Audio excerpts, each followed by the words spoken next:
Wajib ka jalma Islamna uning ngarundayanana jeung Nabi utusan Allah Muhammad putra Abdullah putra Muthalib putrana Hashim putra Abimanap putra Qusay putrana Kilab putrana Murrah putrana Ka'ab putrana Lu'ay putrana Ghalib putrana Fihr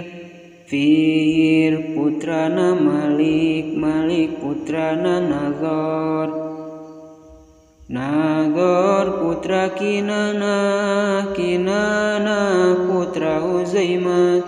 Huzaimah putra Mudrika putrana Ilyas putrana Mudhar putrana Nijar putrana Ma'ad putrana Adnan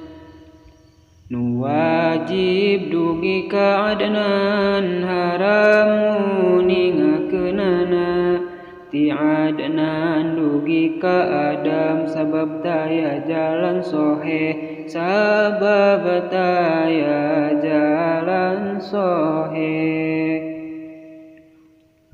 wajib deui uningana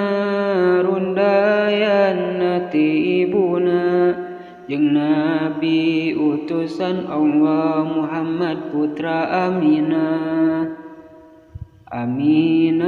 putrana Wahab putra Abimanap putra Juhroh putrana Kilab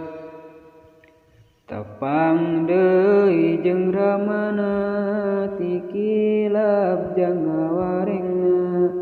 jadi ibu jeung ramana masih kene sarundayan masih kene